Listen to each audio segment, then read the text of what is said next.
Bismillahirrahmanirrahim. Assalamualaikum warahmatullahi wabarakatuh. Halo, apa kabar teman pemilih? Senang sekali saya Andi Tendrulan tentunya bisa menjumpai Anda kembali di podcast KPU Provinsi Sulawesi Barat. Dan hari ini kita sudah kedatangan tamu istimewa ini ya. Pak Ketua, Assalamualaikum Pak Ketua. Waalaikumsalam warahmatullahi wabarakatuh. Baik, Pak Ketua, kita akan berdiskusi banyak nih informasi tentang kepemiluan yang tentunya banyak teman pemilih yang membutuhkan informasi ini. Tema yang akan kita bahas ini sangat menarik tentang persiapan menjelang pemilu dan juga pilkada serentak tahun 2024. Tentunya Pak Said selaku Ketua KPU Provinsi Sulawesi Barat akan memberikan jawaban-jawaban yang tentunya akan memberikan masukan juga ya untuk pemirsa dan juga teman pemilih terkait kesiapan KPU Provinsi Sulawesi Barat. Saya ke Pak Said. Pak Said, untuk proses saat ini, sejauh ini pandangan Bapak sebagai Ketua KPU Provinsi Sulawesi Barat, sudah sejauh apa persiapan KPU Provinsi Sulawesi Barat dalam menghadapi pemilu dan pilkada serentak 2024? Ya, terima kasih Mbak Ten. Terlebih dahulu saya ingin menyapa kepada teman-teman pemilih. Salam sehat untuk kita semua. Assalamualaikum warahmatullahi wabarakatuh. Waalaikumsalam. Saya berharap teman pemilih siapapun yang mendengar ini mohon untuk kemudian mengecek data kita di pengumuman daftar pemilih yang sudah diumumkan oleh PPS di setiap desa masing-masing. Tolong pastikan bahwa kita sudah terdaftar. Nah, baik Mbak Ten. Jadi kita sekarang sudah masuk beberapa tahapan krusial. Kita sekarang sudah pencermatan DCT. Kemudian setelah itu kita akan masuk kampanye. Dan tentu dari semua tahapan krusial yang kemudian kita sementara hadapi ini, kita sudah menyiapkan pemetaan masalahnya, lalu kemudian bagaimana mencoba untuk melakukan penyelesaian dari setiap masalah-masalah yang potensi terjadi. Itu yang kita kaji dengan teman-teman KPU Kabupaten terkait dengan setiap potensi masalah yang terjadi. Jadi kemarin kita meminta ke teman-teman KPU Kabupaten untuk menyampaikan ke kami daftar inventaris masalah yang sementara berjalan dan daftar inventaris masalah yang potensi terjadi sampai pada hari H. Itu yang sementara kita kaji, mudah-mudahan ini berjalan dengan baik sehingga apa yang kita harapkan ke depan dalam menyukseskan pemilu tahun 2024 ini berjalan dengan baik. Baik, itu secara umum Pak untuk persiapan pemilu dan pilkada. Tapi sebelumnya nih Pak Ketua, kita mau ucapkan selamat dulu untuk seluruh tim Humas dan juga tim media KPU Sulbar yang sudah baru semalam ya mendapatkan penghargaan untuk Bako Humas terbaik kedua seluruh Indonesia. Luar biasa. Ini luar biasa ini KPU Provinsi Barat ini, khususnya tim Bako Humas ini. Baik Pak Ketua, kita lanjut. Untuk dari sisi bidang divisi Pak Ketua sendiri nih, karena sebelum ini kan pasti dari Bako Humas sendiri akan banyak sekali interaksi dengan lembaga lain Pak, termasuk dengan perjanjian kerjasama dan lain sebagainya. Sejauh ini KPU Sulbar sudah seperti apa Pak? Nah, itu menjadi bagian dari mungkin bahasanya agitasi mungkin dari setiap persoalan, karena kami ini KPU Provinsi ini sebagai penyelenggara pemilu di Provinsi Sulawesi Barat ingin membangun kepercayaan publik terhadap penyelenggara pemilu. Kita tahu bersama kan selama event kepemiluan selama ini terkadang parpol atau peserta pemilu itu melakukan pengajuan sengketa hasil lah ke Bawaslu lah untuk melakukan sengketa persoalan yang ditemukan di lapangan. Nah, misalnya di MK setelah pemilu rata-rata peserta pemilu melaporkan ke MK terkait dengan sengketa hasil. Namun faktanya proses di MK rata-rata tidak lanjut sampai keputusan MK untuk bisa membatalkan keputusan KPU hasil pemilu itu. Nah, kalau dugaan saya, ini teman-teman peserta pemilu cenderung tidak mempercayai hasil kerja KPU. Berarti ada kecurigaan ada seperti itu Pak ya. begitu. Hasil kerja KPU ini tidak dipercaya sehingga mereka melakukan pengajuan itu. Untuk sengketa Padahal itu. faktanya kita mampu memenangkan setiap proses yang ada di MK. Artinya bahwa kami mampu mempertanggungjawabkan kerja-kerja kami sebagai penyelenggara pemilu. Nah, kami berharap tentunya ke depan teman-teman khususnya peserta pemilu ini betul-betul mempercayai apa yang telah dilakukan oleh KPU sebagai penyelenggara pemilu. Termasuk stakeholder kepemiluan kita sudah kerjasama, misalnya di kepolisian kita juga sudah melakukan MOU untuk mengawal kami dalam beberapa proses tahapan agar tidak terjadi, kalau umpamanya ada persoalan-persoalan hukum ya tentu kita akan banyak diskusi dengan lembaga aparat hukum dalam hal keamanan dan sebagainya. Begitu juga kita juga sudah MOU dengan pihak kejaksaan Sulawesi Barat ya. Tentu untuk mengawal kami dalam persoalan adanya masalah-masalah hukum nantinya yang potensi terjadi, baik dalam pengelolaan anggaran, karena mesti kita juga ketahui bersama bahwa karena kita tahu bahwa anggaran ini banyak masuk di KPU dalam anggaran tahapan ya. Itu juga harus kita profesional mengelolanya, salah satunya dengan cara melibatkan aparat yang sudah memiliki keahlian di dalam persoalan hukum pidana dan sebagainya. Nah, di sisi lain kita juga sudah kerjasama dengan beberapa perguruan tinggi. Ini tentu untuk membangun memberikan pendidikan politik kepada masyarakat. Jadi posisi perguruan tinggi ini tentunya bagaimana agar mereka terlibat langsung ke masyarakat di dalam memberikan pendidikan pemilih kepada masyarakat. Jadi bukan hanya KPU yang memberikan pendidikan saja, ya, Pak. Kita semua punya tanggung jawab untuk itu. Nah, kita bisa libatkan secara langsung ini pihak perguruan tinggi untuk itu, agar terjun ke lapangan untuk memberikan pendidikan politik kepada masyarakat. Baik. Nah, ini yang menarik nih tadi dari penjelasan Pak Ketua tentang trust issue yang sudah terbangun di masyarakat, bahwa memang mungkin penyelenggara pemilu yang dulu-dulu mungkin sempat dicurigai, tapi saat ini menurut data KPU RI kita sudah mengalami peningkatan kepercayaan khususnya penyelenggara pemilu. Kalau di KPU Sulbar sendiri seperti apa, Pak? Nah, sepanjang amatan kami dari diskusi dengan teman-teman peserta pemilu, diskusi dengan stakeholder, untuk sementara ini agak bagus lah. Masih bagus insya Allah, Pak ya. Makanya di tahapan pencalonan kemarin kita tidak terlalu mendapat banyak sengketa atau laporan ke Bawaslu. Begitu juga DCT ini, pencermatan DCT. Kita berharap karena kita begitu akrab dengan teman-teman peserta pemilu, khususnya ini para LO Parpol dengan LO DPD, kita berharap ruang sengketa itu tidak digunakan karena sudah clear and clean secara internal gitu Pak ya. Internal di masa tahapan pencalonan ini. Baik, ini kita tahan dulu nih Pak Said. Kita akan kembali lagi tentunya akan membahas lebih dalam tentang persiapan pemilu dan juga Pilkada 2024 di Provinsi Sulawesi Barat. Baik teman pemilih, terima kasih tentunya masih bersama dengan kami di podcast KPU Provinsi Sulawesi Barat, dan tentunya masih dengan Pak Ketua KPU Provinsi Sulawesi Barat, Bapak Said Usman Umar. Pak Ketua, ini kita bahas lagi nih. Kita tadi sudah membahas tentang persiapan. Sekarang kita lihat dari sisi anggaran. Karena kita tahu nih Pak, bukan hanya APBN saja yang akan kita gunakan, tapi juga APBD, khususnya untuk Pilkada serentak 2024. Progresnya seperti apa Pak? Jadi seperti ini. Kita tentu tahu bersama dari berbagai informasi dari media bahwa untuk isu nasional itu akan dipercepat pelaksanaan pilkada.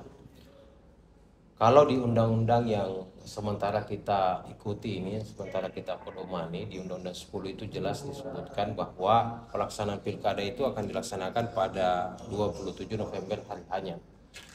Nah, ada isu akan digeser atau dipercepat ke September. Nah, tentu dengan isu ini, tentu kita akan bekerja semaksimal mungkin untuk memprogres penyusunan anggaran.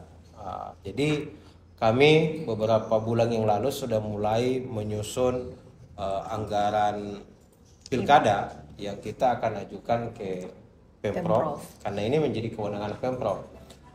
Nah, ini yang sementara kita tunggu bagaimana respon pemerintah daerah di dalam mengkaji usulan anggaran kami. Baik.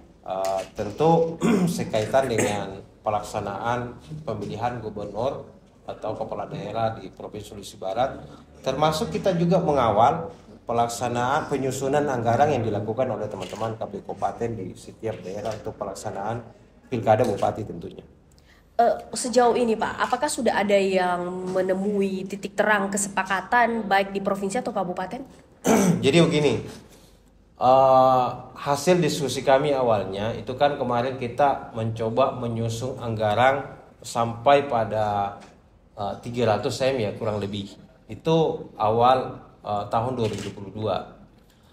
Karena sesuai dengan perintah dari pimpinan KPU RI bahwa itu di 2022 kita sudah mencoba untuk melakukan komunikasi dengan pihak Pemprov. Nah, desain 300M itu karena kita berpikir semua penyelenggara ad hoc se-Sulawesi Barat mulai dari PPK, PPS sampai KPPS kita semua yang tanggung.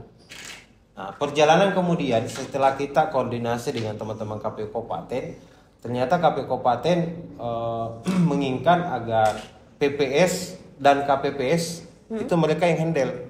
Kabupaten khusus kabupaten, baik. Akhirnya kita mencoba mendesain itu sehingga kita mentok di 148M.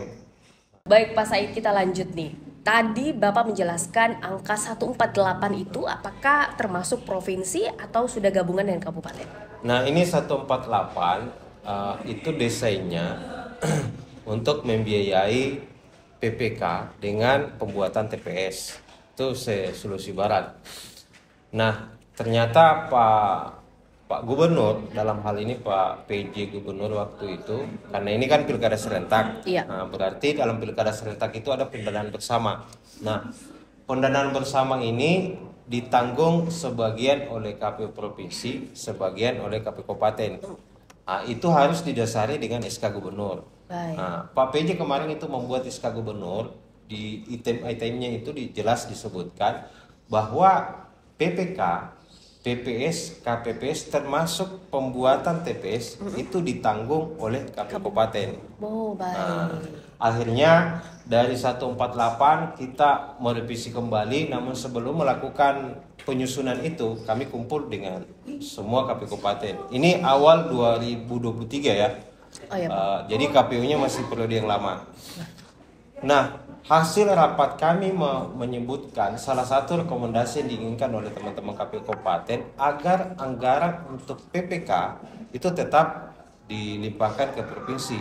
Artinya ada keinginan KPU Kabupaten untuk merevisi SK Gubernur itu. Baik.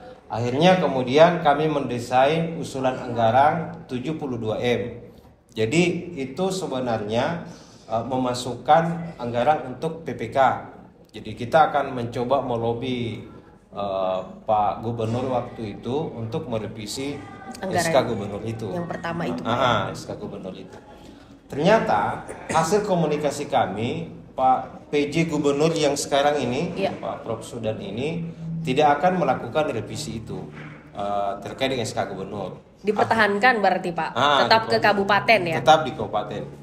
Jadi kami kemudian pihak TAPD dalam hal ini Pak Sekda yang dipimpin oleh Pak Sekda itu meminta kepada kami untuk melakukan rasionalisasi usulan 72 itu. Nah, karena PPK itu tidak dilibatkan, tidak dimasukkan pembiayaannya di dalam pendanaan KPU provinsi, akhirnya kita rasionalisasi. Sekarang mentok beberapa waktu yang lalu mentok di 50M. Kita sudah hapus itu yang pendanaan PPK itu. Jadi kembali ke kabupaten. Semuanya kembali ke kabupaten. Nah, kemudian kita rapat lagi dengan TAPD. Secara teknis itu dilakukan di KPU provinsi. Lalu kemudian waktu itu kita sepakati berada di angka 48M. Ada desain agar tidak memasukkan item anggaran tentang PSU pasca MK. Karena ini kan sebagai persiapan lah, tidak menutup kemungkinan ada sengketa hasil di MK, lalu kemudian MK memutuskan bahwa akan ada PSU di wilayah tertentu, maka kita siapkan anggarannya walaupun kita tidak inginkan itu ya. Iya. Nah, tapi tetap kita siapkan anggarannya, itu sekitar 5M. Makanya anggaran yang seharusnya yang mesti kita dapatkan ini berada di angka 43M hasil rasionalisasi dari 50M itu. Namun kita persiapkan 5M itu untuk pasca MK itu. Nah, ini yang sementara kita komunikasikan. Sampai sekarang kita sudah menyampaikan surat ke Pak PJ dengan Pak Sekda untuk audiens kembali mengkaji usulan anggaran kami. Mudah-mudahan dalam waktu dekat sesuai informasi dari Pak PJ bahwa akan disiapkan waktu untuk membahas usulan tersebut. Itu Mbak Teh. Baik, luar biasa. Jadi memang meskipun ada hal-hal yang kemungkinan belum terjadi, tapi memang sudah dipersiapkan anggarannya, Pak ya. Karena kan misalnya ketika anggarannya tidak digunakan kan bisa kembali ke daerah lagi. Kembali ke daerah lagi. Baik, ya Pak, itu kita bahas tentang dana hibah. Kalau persoalan persiapan yang lain nih Pak, khususnya logistik, ya. Khususnya logistik, ini Pak Ketua ini memang membidangi logistik ya. Bagaimana Pak progresnya sejauh ini? Ya, kita akan tahu bersama bahwa ini kan pemilu 2024 ini sekarang sudah masuk fase pengadaan logistik. Ya. Nah, kalau amanah yang dituangkan dalam PKP 14 itu jelas KPU provinsi itu bertanggung jawab untuk mengadakan kayak kotak suara, bilik suara, kemudian segel, tinta ya. Ini kemarin oleh teman-teman sekretariat sebagaimana laporan yang disampaikan ke kami bahwa itu sudah diklik ya, karena semua proses pengadaan itu melalui katalog, ya. Semua berbasis sistem, itu sudah diketahui perusahaannya apa, di mana tempat produksinya. Nah, ini yang sementara kami tunggu informasi, kita kaji informasinya, kapan mulai produksinya dan berakhir sampai kapan, untuk kemudian didistribusi ke KPU Kabupaten dan disimpan di gudang logistik tentunya. Nah, itu yang sementara kita progres. Di sisi lain untuk logistik yang lain seperti surat suara, ini nanti pasca penetapan daftar calon tetap itu baru kemudian diproses. Kemudian logistik TPS itu kewenangan KPU Kabupaten. Jadi KPU Kabupaten juga sementara berproses mendesain itu pengadaan untuk logistik TPS. Mudah-mudahan dalam waktu cepat, dalam waktu singkat ini itu sudah clear. Target kita semuanya sudah clear, diproses lelangnya di Oktober. Jadi distribusinya Oktober November, pengadaannya proses produksinya itu di Oktober November. Nah, November sampai Desember itu sudah harapan kita sudah ada di KPU Kabupaten di gudang. Jadi final di akhir tahun itu Pak ya. Final insyaallah. Sudah aman. Kalau dari progres gudang sendiri, kita tahu nih Pak, masih banyak sekali kantor kita di kabupaten yang memang belum memadai untuk gudangnya, seperti apa Pak? Ya betul Mbak Ten. Jadi ada beberapa KPU Kabupaten yang mendapat anggaran dari KPU Pusat untuk pembuatan gudang. Namun karena logistik ini banyak, tentu beberapa gudang ini tidak mencukupi untuk di setiap kabupaten, sehingga tetap disiapkan ada penyewaan gudang. Itu hanya berkisar sampai hari H. Beda dengan gudang yang sementara kita bangun ini di beberapa kabupaten, itu penyimpanan baik sebelum hari H dan pasca hari H. Karena logistik itu luar biasanya. Logistik itu ini yang bikin ribet kita sebenarnya. Logistik itu ada di hari H, ada sebelum hari H. Ini kan logistik dibawa ke TPS. Baik. Nah, setelah pencoblosan itu kan kembali lagi KPU. Masuk lagi ya ke gudang gitu Pak kita ya. Kita akan simpan lagi di gudang sampai proses pelantikan selesai. Nah, itu kan logistik, misalnya surat suara. Ini karena ini adalah logistik yang cukup penting, makanya itu mesti disimpan selama 1 tahun sampai selesainya pasca hari H disimpan selama 1 tahun baru bisa dimusnahkan. Wow. Makanya kita harus menyiapkan gudang. Nah, yang sementara kita sebagai langkah mitigasi ini kan kita tahu sendiri bahwa cuaca sudah mulai hujan dan sebagainya. Kemudian biasanya di awal tahun Januari Februari itu hujan semakin banyak ya, itu berpotensi terjadinya banjir. Makanya kita sementara mencoba melihat dengan baik tempat gudang yang disewa oleh teman-teman sekretariat di KPU Kabupaten, apakah layak atau aman dari posisi banjir itu. Nah, begitu juga gudang yang akan dibangun, apakah sesuai dengan SOP yang sudah dibuat oleh KPU RI. Itu juga yang sementara kita kaji, mudah-mudahan semuanya berjalan dengan baik dan apa yang didesain oleh KPU Kabupaten, baik pembangunan gudang maupun penyewaan gudang itu sesuai dengan SOP yang telah dibuat oleh KPU RI. Baik, jadi memang proses untuk logistik ini nanti mendekat hari H baru sibuk Pak ya, tapi sibuknya luar biasa gitu ya, beda sama misalnya humas dan juga teknis. Ya itulah uniknya KPU ya teman pemilih. Jadi kita tahan dulu nih Pak Ketua, nanti kita akan kembali di segmen terakhir, tetap bersama kami di podcast KPU Sulawesi Barat. Baik teman pemilih, terima kasih tentunya masih bersama dengan kami di podcast KPU Provinsi Sulawesi Barat dan juga tentunya masih bersama dengan Pak Ketua KPU Provinsi Sulawesi Barat, Pak Said. Kita akan lanjutkan lagi nih Pak pembahasan kita sebelumnya. Kalau dari segi persiapan mendekati Hamin beberapa bulan lagi kita pemilu Pak, untuk dari sistem manajemen risiko yang dibangun oleh KPU Provinsi Sulawesi Barat sendiri menghadapi pemilu yang akan datang seperti apa Pak? Ya, ini kan kita sudah mengkaji ya, sudah mendesain, menginventaris potensi-potensi masalah yang terjadi. Titik krusialnya kan yang paling inti itu di hari H. Nah, kalau pengalaman pemilu sebelumnya di beberapa TPS itu terjadi PSU, itu diakibatkan karena masalah distribusi surat suara yang tidak akurat. Ada surat suara yang mestinya di dapil A ternyata dibawa ke dapil B. Ada juga surat suara yang tidak tersedia untuk misalnya DPR RI itu tidak ada surat suaranya di satu TPS. Nah, ini kan terkait dengan manajemen kita di dalam melakukan proses packing dan distribusi. Nah, itu yang kita siapkan manajemen risikonya, mitigasinya seperti apa. Jadi kita tentu menyiapkan ada tim khusus setelah proses pelipatan, kemudian proses packing, ada tim khusus untuk mengecek kembali itu logistik yang akan dibawa ke TPS. Jadi sebelum dimasukkan ke dalam kotak suara, ada tim khusus ini yang sengaja akan kita bentuk untuk memeriksa itu. Apakah surat suaranya sudah tersedia, logistik lainnya itu sudah tersedia dan seterusnya. Itu untuk logistik. Baik.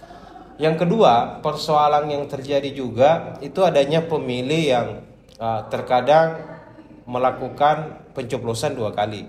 Dia sudah di TPS A, pindah lagi gitu Pak ya. datang lagi dengan menggunakan KTP di TPS B. Nah, ini kan potensi PSU ini. Betul.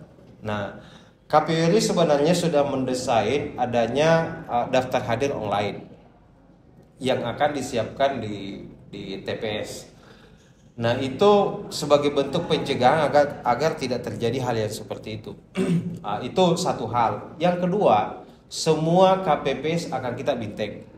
Nah, pengalaman kita sebelumnya kan mulai dari pemilu 2009, 2014, 2019, KPPS yang dibintek itu hanya satu, hanya ketua. Ya. Kemarin kalau tidak salah 3 ya. Ini kedepannya semua Pak ya. Semua anggota KPPS 7 orang itu akan kita bintek. Jadi kita akan secermat mungkin melakukan pembagian tugas terhadap KPPS ini agar betul-betul fokus pada tugasnya masing-masing. Si A misalnya betul-betul memahami dengan baik tupoksinya di dalam proses mulai dari pembukaan TPS, kemudian bagaimana mengelola TPS sampai penghitungan suara, agar tidak ada kesalahan. Karena kalau terjadi kesalahan itu potensi lagi PSU. Nah, kan gitu. Yang terakhir, yang ini juga keterlibatan untuk kita semua kepada pemilih, baik khususnya peserta pemilu. di masa penghitungan suara. Iya. Kami berharap agar betul-betul kita cermati bersama, kita kawal KPPS kita di dalam melakukan penghitungan suara. Nah, itu kan setelah penghitungan suara, formulir C hasil, kalau istilah dulunya yang paling keren itu C1. C1 ya. Pak ya. Ini sudah C hasil ini. Itu kan formulirnya setelah dimasukkan hasil suara itu akan diumumkan oleh KPPS di setiap TPS. Nah, kami berharap masyarakat kalau bisa ambil gambar atau ambil videonya, share sebagai bentuk keterbukaan kita untuk semua kepada masyarakat agar tidak terjadi percobaan untuk melakukan perubahan. Nah, ini kan risiko yang potensi terjadi itu ketika dari TPS dibawa ke rekap di tingkat PPK itu ada yang mencoba melakukan perubahan. Ada bertambah misalnya suaranya kayak gitu. Ada suara yang dikurangi, ada yang dihilangkan, ditarik ke caleg lain. Nah, kan pasca hari H itu publik atau dalam hal ini peserta pemilu sebenarnya sudah mengetahui saya terpilih atau enggak ini. Baik. Nah, ketika kalau dia tidak terpilih, dia akan mencoba melakukan berbagai macam upaya. Iya, baik. Salah satu yang pernah kami dengar, tapi ini pemilu sekitar 2004 ini. Iya. Ada caleg yang melobi caleg yang lain sesama partai. Baik. Saya ambil suaranya ya. Gabung ke suara aku nanti dimainkan di rekap. Kan kayak gitu. Nah, kalau PPK-nya juga tidak berintegritas, itu bisa suara-suara yang sudah dipastikan tidak akan terpilih disatukan di caleg tertentu, itu kan bisa merubah siapa yang pemenang di partai itu. Jadi internal partai ini yang potensi melakukan itu. Wah. Makanya itu tadi agar masyarakat juga melihat proses itu, lalu kemudian ikut terlibat mengumumkan, ambil saja gambarnya, apakah dalam bentuk video, foto, kemudian di-share ke medsos, itu bisa menjadi alat bukti kita bersama bahwa hasil suara di TPS tertentu seperti ini. Real seperti itu Pak ya. Ya, jadi memang ini himbauan kepada seluruh netizen gitu Pak ya. Betul. Citizen bagaimana kemudian sangat membantu dalam kerja-kerja demokrasi kita yang akan datang. Terakhir nih Pak Said, apa yang mau disampaikan, kemudian pesannya khususnya teman pemilih yang menonton kita pada hari ini, boleh disampaikan. Ya, bagi teman-teman pemilih, saya kira kita semua tahu siapa penyelenggara pemilu di tingkat KPU provinsi, di tingkat KPU kabupaten. Nah, kami juga berharap kita semua tahu siapa di PPK di wilayah kita masing-masing. Begitu juga PPS dan nantinya KPPS. Harapan kami, kalau ada persoalan, ada masalah yang mereka lakukan, khususnya di tingkat ad hoc ini, karena potensi ini kan ad hoc ini adalah ujung tombak kami dalam melaksanakan pemilu. Kalau kemudian kita mencurigai ada yang mencoba melakukan pelanggaran, baik dalam proses ada indikasi umpamanya ingin bermain dengan pihak-pihak tertentu atau tidak taat pada mekanisme yang berlaku, tolong terlebih dahulu sampaikan ke kami. Jangan tiba-tiba langsung masuk di medsos. Wah, PPS ini melakukan seperti ini dan seterusnya. Sampaikan saja ke kami karena kami punya pengawasan internal. Nah, kami punya mekanisme itu, kita bisa melakukan pencegahan.